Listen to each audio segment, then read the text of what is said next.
but you can learn more about his work at danbarron.com. Please put it together. A lot of rah-rah-rahs for Dan Barron.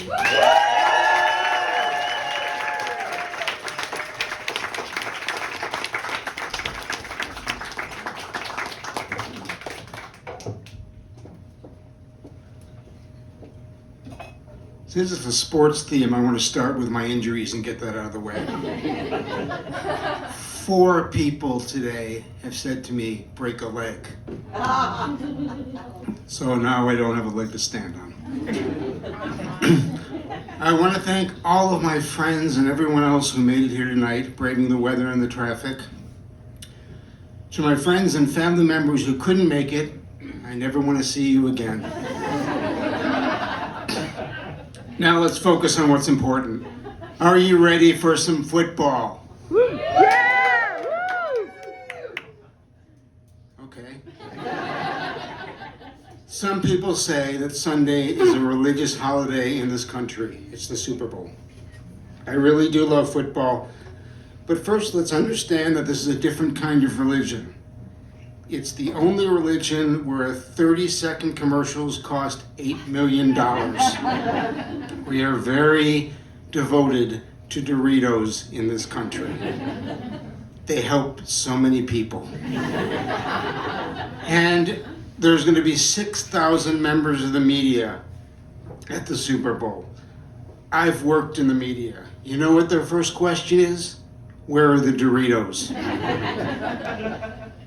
And this is a game where the president complains about the halftime show.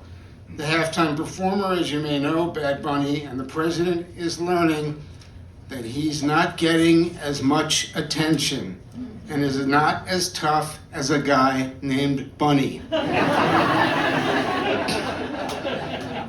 On Sunday, we will bet $1.7 billion on the Super Bowl. Those are just the legal bets. I will bet that Trump says something stupid and insulting during the game. That's actually not really a bet, it's a smart investment strategy. And yet, I can't help it, I have to pay attention to this game. Football is something I grew up with. It's in my bones, so I have to watch the game.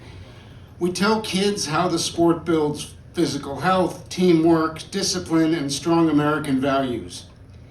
That's all garbage. No one wants to talk about the real roots of it all, the simple and beautiful joy of having, I admit, a strange passion for the sport and being a kid and tackling your brothers really hard.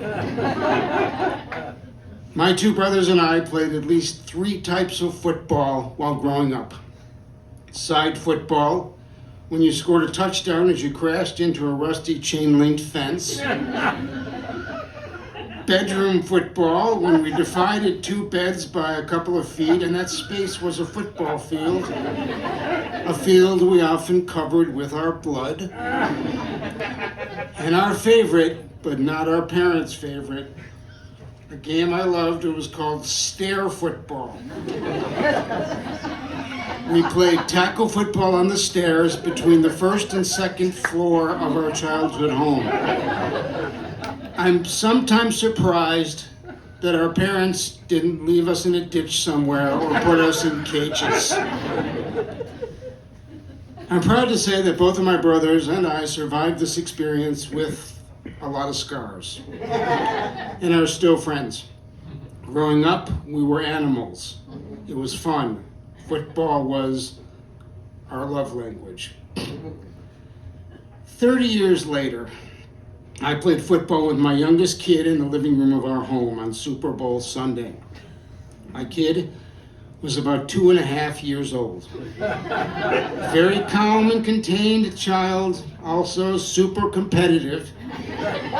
There was a lot of hugging and laughing in this game, but I figured there is no way I'm gonna let a 2-year-old score against me.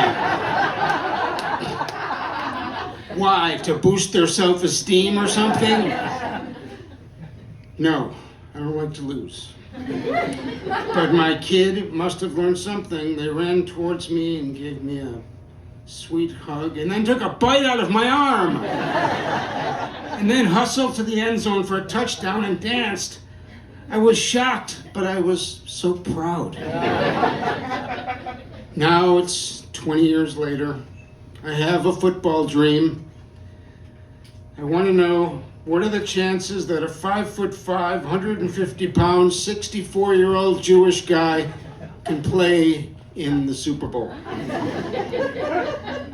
It's something I've always wanted to do. Please keep in mind, before you judge, that I have a membership at LA Fitness. I go there at least twice a month. So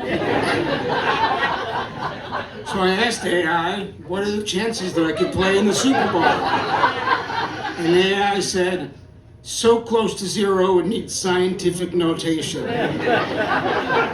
Thanks for spoiling my dream, AI. Love you too. But there's more to football than that.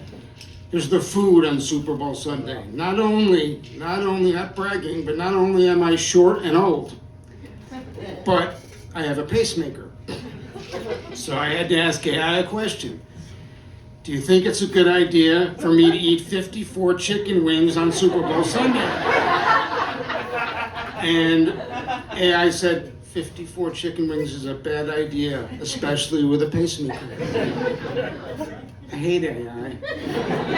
Pass those wings. If I'm gonna die, I want some hot sauce on my wings while I'm watching the game. When my brothers and I weren't playing football, we were watching it. Our dad was so intense and emotional that when I was a kid, I wondered about a deeply philosophical question. Does screaming at a TV affect the outcome of a football game?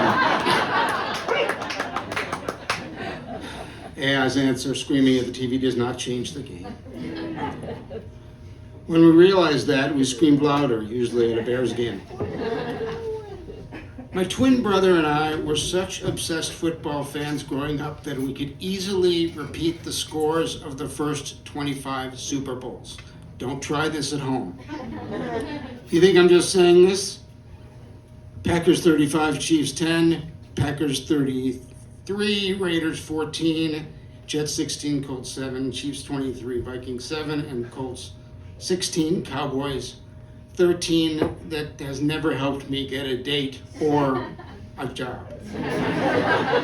I repeated these scores to my cousins one time at a family wedding, and they were very concerned about me. Then my twin reeled off the next 5 years, starting with Cowboys 24, Dolphins 3. I'm not going to continue, but I could. You can confirm these scores on AI or with my twin brother. Believe me, knowing this stuff is a far greater indication of talent and intelligence than a college degree. Our football fan obsession peaked 40 years ago last week here in Chicago. What is the greatest moment in human history? AI says the scientific revolution, the end of World War II, and crap like that. No. It can only be one thing. The Bears winning the Super Bowl 40 years ago last month. 46-10 was the final. I will buy anyone here a beer, but you have to listen to me or another old Bears fan, Steve, talk for an hour about that Bears team. I mean, that comeback in week 3 against the Vikings, unbelievable. This team was so great that the Art Institute of Chicago put giant Bears helmets on the lions at the museum before the game. That is art. 40 years later, last month, I watched the Bears game with my oldest friend, a playoff game versus the Packers. Bears came back to win. All the experts were wrong. So was I. So is AI. Screaming at the TV really does work. I highly recommend it. Everyone watches the Super Bowl, right? Not really. It's the most watched TV show of the year, and the top 10 shows ever are all Super Bowls, which means we love to watch men beat the hell out of each other. About 127 million people will watch the game, But to be fair, that means more than 200 million people in this country won't watch it. They don't care. So I wondered about that. My girlfriend says she doesn't even plan to watch the Super Bowl. She has other things to do. My question for AI, what's her problem? Strictly speaking, she doesn't have one, said AI. Okay, fine. Super Bowl is not important to her. I can handle it if we like different things. Go ahead, you and the other 200 million people who don't give a damn about the game.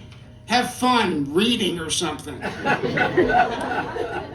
On Sunday, the Seahawks will win the game by 6 points against the Patriots, but I'm not betting $1 billion on that.